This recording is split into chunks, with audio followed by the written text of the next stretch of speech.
अध्यात्म विज्ञान कोई धर्म या संप्रदाय नहीं है, ये स्पिरिचुअल साइंस है जो कुदरत के कानून पर आधारित है। ये विज्ञान पूरे ब्रह्मांड के सभी रहस्यों को उजागर करता है और जीवन के सभी पहलुओं को समझने के लिए एक नई दृष्टि देता है। इसी को आर्ट ऑफ विजन कहते हैं, दुनिया को देखने की एक नई दृष्टि, जो अध्यात्म विज्ञानी परम पूज्य स्वामी श्री कमलेशानंद जी के निर्देशन में सनातन सत्य का अनुसंधान कर हमारे जीवन को प्रकाशित करे। जय सच्चिदानंद।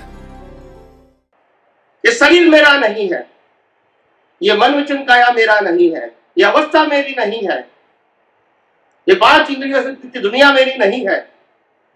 फिर मैं उसमें डिटेलिंग में क्यों जाऊं? और जाते हैं बिकॉज ऑफ मोह। समझ में आया? That's it. मैं आत्मा हूं, इसमें जाओ, कौन मना करता है? समझ में आया? अपने में जाओ। ने हर अवस्था को देखो कि ये शरीर पानी पी रहा है बिकॉज ऑफ आई एम, ये मन विचार कर रहा है बिकॉज ऑफ आई एम, बोलते नहीं है। ये शरीर काम कर रहा है बिकॉज ऑफ आई एम, वो है इसलिए मैं नहीं हूं, मैं हूं इसलिए है। वैल्यू किसकी होनी चाहिए? आत्मा।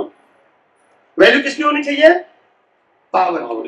पावर नहीं है तो ये तो पंखा है इसलिए हवा आ रही है, ट्यूबलाइट है इसलिए लाइट आ रही है, ऐसा हम मानते हैं। मगर पावर नहीं है तो ये सब पावर की कमाल है। तो ये सब कुछ क्रिया हो रही है, वो पावर की कमाल है। आत्मा नहीं है तो समझना है, कोई त्याग करने की बात नहीं। एक दिन तो सनातन सत्य को समझना ही पड़ेगा। यस और नो? ये मेरा तुम्हारा सत्य नहीं, this is the law of nature. समझ में आया? धीरे धीरे समझना पड़ेगा। अभी तो बिगिनिंग है, तो आपको दिशा तो मालूम हो गई कि हम क्या कहना चाहते हैं। दिशा क्लियर हो गई। अभी नेक्स्ट सत्संग में जब भी मिलेंगे और डीप जानकारी मिलेगी प्रश्नोत्तरी के माध्यम से, और आप जूम में भी जुड़ सकते हैं। ऐसा नहीं, मैं यही पूछना चाहता था कि ये सत्संग के माध्यम से, यानी प्रश्नोत्तरी के माध्यम से समझ में आती है, लेकिन जैसे प्रश्न आते हैं वैसे ही समझ में आता है। वो तो वैसे ही हुआ नहीं, लेकिन ये शुरुआत से कोई स्टेजेस रहती, जैसे कोई डॉक्टर बनना है तो पहली से डॉक्टर बन जाए, लेकिन वो उस दिशा में जाता है तो वो पहले में भी बैठना पड़ता है। तो पहले में बैठे ऐसे सत्संग में होता नहीं। इसीलिए कहा हमने फर्स्ट स्टैंडर्ड से लेके मास्टर डिग्री तक का ज्ञान प्राप्त कर लिया है, बहुत बार, बहुत अवतार में, मगर उसको क्रॉस करके पीएचडी पर नहीं गए। बस हर अवतार में मास्टर डिग्री प्राप्त किया था, अलग अलग सब्जेक्ट में। समझ में आया? हर अवतार, क्योंकि मास्टर डिग्री वो एजुकेशन है और पीएचडी वो अनुभूति है। वहां नहीं गए। मास्टर डिग्री किया आर्ट्स में, कॉमर्स में, साइंस में, संसार में, बिजनेस में, प्रोफेशन किया, हर अवतार में किया। पीएचडी नहीं किया। पीएचडी का मतलब होता है रियलाइजेशन, फिर बुक्स नॉलेज नहीं होता है। Now you understand? हमने अभी तक जितने अवतार हुए, और पिछला छोड़ दो, ये अवतार की बात करें, हमने जो भी सुना, जो भी समझा और जो भी फॉलो किया वो बुक्स नॉलेज था। Am I right? जो भी जहां भी गए, मैं एग्जाम्पल की बात नहीं करती, जरूरत भी नहीं है, ठीक है? मगर ये भी समझना पड़ेगा आपको कि रामकृष्ण महावीर ने बुक्स नॉलेज नहीं दिया था, अनुभव का ज्ञान दिया था। यस और नो? तो ये बात समझना, यहाँ किताबों की बात नहीं होती है। मैं ये इसलिए कह रहा हूँ कि जो प्रश्न आता है वही विषय आता है, और उसमें समझो भी मुझे तो मालूम है, ठीक है, कि प्रतिष्ठित आत्मा क्या है, तो हमें मालूम है, इसलिए हम समझ पड़े। लेकिन कभी तो प्रतिष्ठित आत्मा क्या है इसकी बात, यानी सिखाना जिसको बोलते हैं, वो कभी सिखाया गया होगा। तो ऐसे ये जो आध्यात्मिक विज्ञान में जो भी शब्द आते हैं या टर्म्स आती है, उनका पूरी जानकारी मिलने के लिए कुछ तो टेक्स्ट उसके लिए हो सकता है। टेक्स्ट ठीक है, टेक्स्ट बनेगी समझ के लिए, और किताब बनी है, मगर ये हमारा काम नहीं है। और टेक्स्ट बुक लोग बनाएंगे। महावीर का काम, कृष्ण का काम, राम का काम किताबों बनाने का नहीं होता है। वो तो अनुभव पेश कर दे दुनिया के सामने, दुनिया को जो करना है करे। ऐसे हम भी अपना विज्ञान दुनिया के सामने पेश करते हैं। किताब बनती रहेगी, लोग बनाते रहेंगे, लोगों के सामने पेश होती रहेगी। हम इसमें इन्वॉल्व ज्यादा नहीं है। कोई कहता है कि मेरे को स्वामी किताब बनानी है, मैं उसको ब्लेसिंग देता हूँ बस। तो कहता नहीं बनानी तो कोई बात नहीं, उनकी मर्जी, मेरा काम तो मैं कर रहा हूँ, बाकी कुदरत को करवाना होगा। तो किताब बनाने वाले मिलते हैं, लिखने वाले मिलते हैं, छपवाने वाले मिलते हैं, पढ़ने वाले मिलते हैं, और बस्ती में भेजने वाले भी। ऐसा होता रहेगा, ये कोई नई बात नहीं है। तो ऐसा चलता रहेगा, ये कोई नई बात नहीं है, इसमें कोई किसी को ब्लेम क्लेम करने की जरूरत नहीं। यही दुनिया का दस्तूर है। रामायण और महाभारत भी बस्ती में बेचने वाले हैं और इसको सर पे रखने वाले भी हैं। ये दुनिया है, कुछ भी सब कुछ हो सकता है, इसलिए कोई अतिशयोक्ति की जरूरत नहीं है, सब कुछ हो सकता है। हम तो सब कुछ देखते हैं, इसी को ही कुदरती रचना कहते हैं। सही गलत ये मेरा सब्जेक्ट नहीं है, या तो रिलेटिव सत्य या सनातन सत्य, तो ये मेरा सब्जेक्ट है। ये दुनिया में जो भी अवस्था के रूप में दिखता है वो सब रिलेटिव सत्य है, और प्रकाश ज्ञान वो सनातन सत्य है। 6 तत्व सनातन है, कुदरती कानून सनातन है, और कुदरती कानून से बनती हुई अवस्था भी सनातन सत्य है। अवस्था सनातन सत्य है, अवस्था का जो सिचुएशन है वो रिलेटिव सत्य है। अवस्था बनाने वाला कौन है? कुदरती रचना है, मगर रचना की अवस्था वो क्या है? रिलेटिव सत्य। तो रचना की अवस्था में नहीं जाना, सिर्फ कुदरती रचना तक ही देखना, ये आध्यात्म विज्ञान का पुरुषार्थ है। डिटेलिंग में जाने की जरूरत नहीं, अगर आत्मा का अनुभव करना है तो।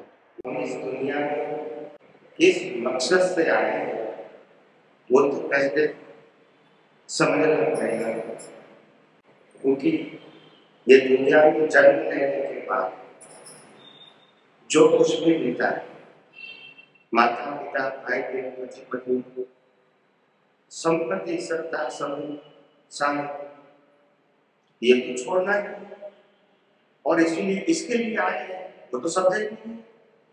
अगर इसीलिए आए होते तो हम नहीं जा सकते थे, इसीलिए नहीं तो आए किसके लिए? सबक भी छोड़ना है, संपत्ति भी छोड़नी है, सत्ता भी छोड़ना है, साधन भी छोड़ना है, और शरीर भी। तो आए किसके लिए? छोड़ने के लिए नहीं, किसके लिए आए? मगर लोग तो आए नहीं। अब आए किसके लिए? इस दुनिया में हमने जन्म लिया क्या पाने? पाने का मतलब जो आप साथ में ले जाओगे वो पाया है, यहाँ छोड़ के गए वो पाया, खत्म हो गई पाया। तो हमारा मनुष्य का हमने जन्म लिया क्या पाने के लिए हमने जन्म, और क्या पाकर जाएंगे ये तो समझना पड़ेगा। क्या पाने के लिए है? मोक्ष पाने के लिए तो पाया तो नहीं, जो भी गए वो पाके गए मोक्ष। हमारे पहले जो चले गए मोक्ष पाके गए, बोलते नहीं। आपके परिवार में सब मोक्ष पाके गए, आप कहते हैं जीवन उसके लिए मिला, ऐसे नहीं जाने वाला नहीं। मेरा कहने का मतलब ये कि हम जो पाने के लिए आए हैं वही हमारा उद्देश्य होना चाहिए ना। तो ये तो है, यही मैं कहना चाहता हूँ। अगर हमारा उद्देश्य मुक्ति पाना है तो जीवन पे फोकस कहाँ होना चाहिए? मुक्ति पर। मगर हमारा फोकस सवाल नहीं है, हमारा फोकस है संबंध के ऊपर, संपत्ति के ऊपर, साधन के ऊपर, सत्ता के ऊपर और शरीर के ऊपर। वो तो छोड़ना है, बराबर क्या नहीं? अगर हमने दुकान बनाई है तो किसके लिए बनाई है? प्रॉफिट के लिए। तो हमारा ध्यान रहेगा जब कुछ भी खरीदेंगे बेचेंगे तो प्रॉफिट क्या होता है नहीं देखेंगे। तो अगर हमारे उद्देश्य मुक्ति है तो क्या हम हर समय देखते हैं कि हम मुक्ति के मार्ग में कितने आगे बढ़े? अब तो मतलब भी क्या था, सिर्फ बोलने के लिए थोड़ी है, समझ में आया कि देख, यही तो बात है। जीवन किसके लिए वही मान, और जिसके लिए मेहनत करते हैं उसको तो छोड़ना है, बराबर के नहीं।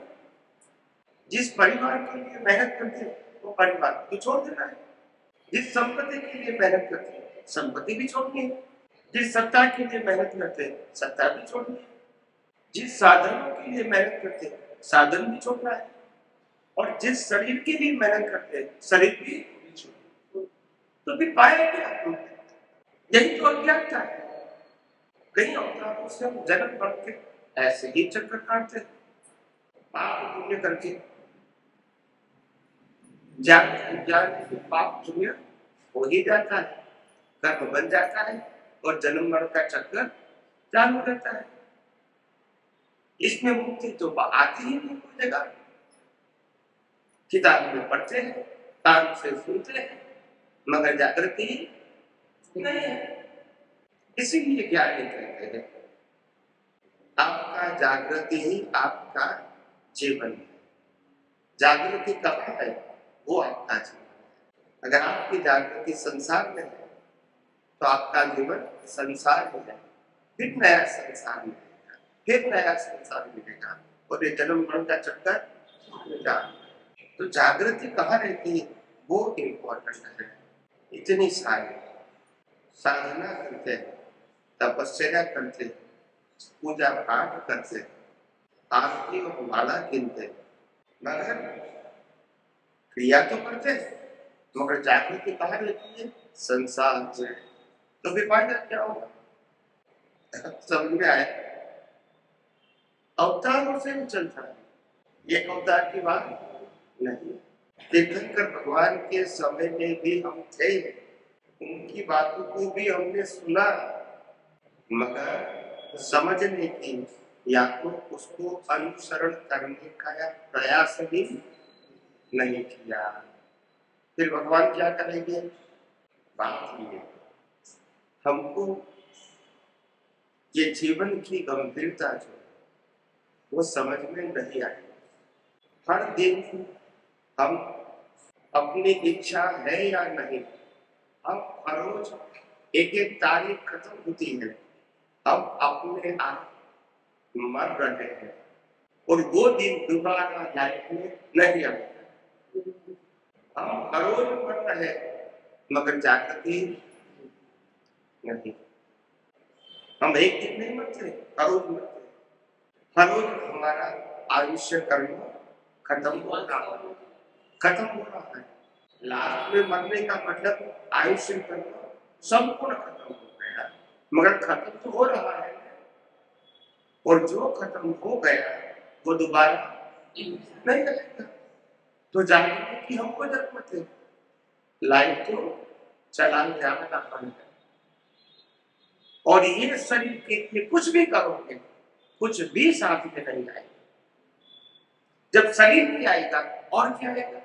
समझ में आया? तो शरीर के लिए नहीं, आत्मा के लिए सोचो, क्योंकि नहीं सोचोगे तो भी आत्मा ही साथ में आएगा। बोलते नहीं सही, नहीं सोचोगे तो भी आएगा और इसके लिए सोचोगे तो भी नहीं आएगा। और ये संबंध के साथ में, ये संपत्ति के साथ में नहीं आए तो क्या मतलब है? मोह है, मोह। ऐसा नहीं कहते कि व्यवहार नहीं करो, मन काया में जो व्यवहार हो रहा है वो तो होकर ही रहेगा। हमारा ज्ञान दर्शन का जो उपयोग है वो इम्पोर्टेंट है। हमारा ज्ञान दर्शन का उपयोग जिसको दृष्टि कहते हैं वो व्यवहार में लगाए या आत्मा में लगाए। मैं ज्ञान दर्शन की बात करता हूँ, मन वचन काया की बात नहीं करता हूँ। मन वचन काया तो कर्मों की भुगतान का साधन है, वो तो उसी प्रकार से चलेगा जिस प्रकार से तुम्हारा कर्म है। मगर ज्ञान दर्शन ऐसा नहीं होना चाहिए, क्योंकि ज्ञान दर्शन तुम्हारा पुरुषार्थ है। आज के ज्ञान दर्शन का उपयोग उसी से ही पुरुषार्थ होगा और उसी का ही कुदरत क्या देंगे? फल देंगे। नेक्स्ट फल ज्ञान दर्शन का, मन वचन काया का उपयोग का फल नहीं है, क्योंकि मन वचन काया खुद ही फल है, कर्मों का फल है। फल का फल नहीं आएगा, मगर तुम ज्ञान दर्शन जो बीज लगा इसका फल आएगा। यदि इस जन्म में पिछले जन्मों का कर्म का फल, हाँ, तो ये तो फल है। सबसे पहला जन्म हुआ वो किस कर्म अनुसार चला? सबसे पहला जन्म कुदरत स्वयं देते हैं, लाइफ भी देते हैं और बुद्धि भी देते हैं। पहला जन्म, पहला मनुष्य समझ में आया? वो कुदरत नहीं दिया है, कुदरत ने दिया और बुद्धि भी दिया, अभी उपयोग तो आपको करना है। समझ में आया? पहले जन्म में जो दुख सुख कर्म फल आए वो कैसे आए? पहले जन्मों में सुख दुख नहीं आते, पहले जन्मों में सामान्य जीवन होता है, क्योंकि बुद्धि अभी पाई है, अभी कर्म बनाया नहीं है। जो कर्म बनेगा इसका फल नेक्स्ट बर्थ में आएगा। अभी पहला बर्थ तो आपको सामान्य रहेगा, नॉर्मल। तो गीता में तो कृष्ण कहते हैं कर्ण कर्मण मानस नहीं, तो वो बुद्धि में तो उसने ही दी है ना। मतलब करने कराने वाला मैं हूँ, मतलब आत्मा की हाजिरी में होता है, आत्मा खुद करता नहीं है। मैं का मतलब आत्मा, मैं का मतलब कृष्ण नहीं। वो बुद्धि भी तो ईश्वर ने दी है वो कर्म करने। मैंने कहा ना, वो कुदरत ने दिया है। किसने दिया है? कुदरत ने। तभी तो इसको मनुष्य भाव कहेंगे। मनुष्यों पर बहुत पहले प्राणियों में बुद्धि नहीं होती है, संज्ञा होती है, और मनुष्य जीवन में आते हैं तो संज्ञा प्लस बुद्धि मिलती है। तभी तो कर्म बांधने की स्वतंत्रता मिलती है, तभी तो आप चारों गति में घूम सकते हैं। पशु योनि में से घूम सकते नहीं हो। समझ में आया? इसीलिए तो मनुष्य भाव को श्रेष्ठ बताया। चारों गति में घूम भी सकते हैं और मनुष्य गति में से मुक्ति भी पा सकते हैं, और कोई गति में से मुक्ति नहीं है। समझ में आया? क्योंकि यहाँ बुद्धि है। देवलोक में भी बुद्धि नहीं है, नरकलोक में भी नहीं है, और पशु योनि में भी नहीं है, और बुद्धि नहीं है तो पुरुषार्थ भी नहीं है, सिर्फ कर्मों का फल है। यहाँ कर्म का फल भी है और पुरुषार्थ भी है। जो पुरुषार्थ से, अज्ञान पुरुषार्थ से चारों गति में घूम सकते हैं, और ज्ञान पुरुषार्थ से मुक्ति भी पा सकते हैं। दोनों याद है, और कोई गति में संभव नहीं। तो ज्ञान की उपज कैसे होती है? ज्ञान की ज्ञान गहरा नहीं है और ज्ञान डिफिकल्ट नहीं है, मगर अभी तक अज्ञान को ज्ञान माना, वो निकालना डिफिकल्ट है। जिसको हम अपनी समझ के अनुसार ज्ञान समझ बैठे वो निकालना डिफिकल्ट है। समझ में आया? ज्ञान तो डिफिकल्ट नहीं है। ज्ञान क्या है? उसमें आत्मा हूँ, कोई तो ज्ञान है। मैं चेतन हूँ, मैं अविनाशी हूँ, मैं शक्तिमान हूँ, कोई ज्ञान नहीं। ये ज्ञान समझ होने के बाद भी इंसान कर्म क्यों बनाता है? इसीलिए क्योंकि ये ज्ञान पाया, मगर ज्ञान अभी अनुभव में नहीं आया। तो पाया वो अलग चीज है और अनुभव करना वो अलग चीज है। जो पाया इसका उपयोग दृष्टि से नहीं करेंगे तो अनुभव नहीं होगा। पाया का मतलब आपको ज्ञानी पुरुष के माध्यम से प्राप्त होगा, मगर आपको उपयोग तो करना पड़ेगा। नहीं, उपयोग करने के लिए दिया, सिर्फ सुनने के लिए नहीं दिया। समझ में आया? वो उपयोग में लाए तो कर्म पर भोग नहीं करेंगे। नहीं, उपयोग में लाओगे तो नया कर्म नहीं करेंगे, पुराना तो भुगतान करना पड़ेगा। पुराना तो राम कृष्ण महावीर को भी भुगतान करनी पड़ेगी, मगर नया नहीं बनेगा। इसका नाम है ज्ञान का उपयोग। भक्ति का क्या महत्व है? भक्ति दो प्रकार की। एक भक्ति से पुण्य मिलता है और एक व्यक्ति से मुक्ति मिलती है। जहां तक पर की भक्ति है, पर समझते हैं, स्व और पर की भक्ति है तो वो पुण्य बनती है। चाहे राम की करो, कृष्ण की करो, महावीर की करो, तो पुण्य बनेगा। और स्व की भक्ति करेंगे तो मोक्ष मिलेगा। समझ में आया?